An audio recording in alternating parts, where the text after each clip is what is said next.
3 ম্যাচের টি-20 সিরিজ খেলতে বাংলাদেশে এসে পৌঁছেছে নেদারল্যান্ডস ক্রিকেট দল।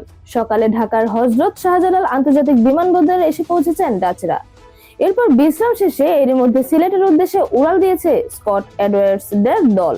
আগামী শনিবার 30 আগস্ট সিলেট আন্তর্জাতিক স্টেডিয়ামে শুরু হবে বাংলাদেশ বনাম নেদারল্যান্ডস টি-20 সিরিজ। বাংলাদেশের জন্য এই সিরিজ এশিয়া কাপের প্রস্তুতির অংশ। সিরিজ খেলতে সকাল 8টা 40 মিনিটে ঢাকায় পা রাখে নেদারল্যান্ডস দলের সদস্যরা। এরপর দুপুর 12:30টার ফ্লাইটে সিলেটের উদ্দেশ্যে উড়াল দেয় তারা। চলতি মাসে ভারতের বিপক্ষে 3 ম্যাচের ওয়ানডে ও সমসংখ্যক টি-20 খেলার কথা ছিল বাংলাদেশের, কিন্তু ভারতের সরকার গ্রিন সিগন্যাল না দেয়ায় বিসিসিআই সেই সিরিজ স্থগিত করে। ফলে এশিয়া কাপের আগে 1.5 মাস বাংলাদেশের কোনো সিরিজ ছিল না।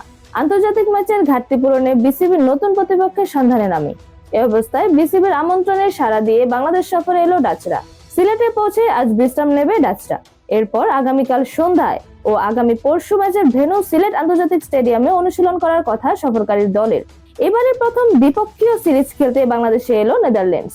এখন পর্যন্ত ডাচদের বিপক্ষে টি-20 ফরম্যাটে 5 ম্যাচ খেলেছে টাইগাররা। তাতে 4টিতে জয় পেলেও হেরেছে 1টি। 2012 সালে হেগে প্রথম দেখায় 9 উইকেটে জয় পায় বাংলাদেশ, কিন্তু একই ভেন্যুতে পরের ম্যাচে জয় পায় নেদারল্যান্ডস।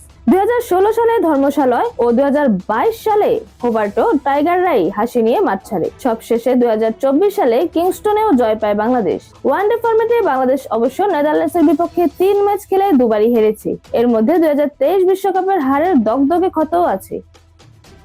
এরকম আরো নতুন নতুন খেলার আপডেট পেতে অবশ্যই চ্যানেলটি সাবস্ক্রাইব করে রাখুন। ধন্যবাদ। Flavours news.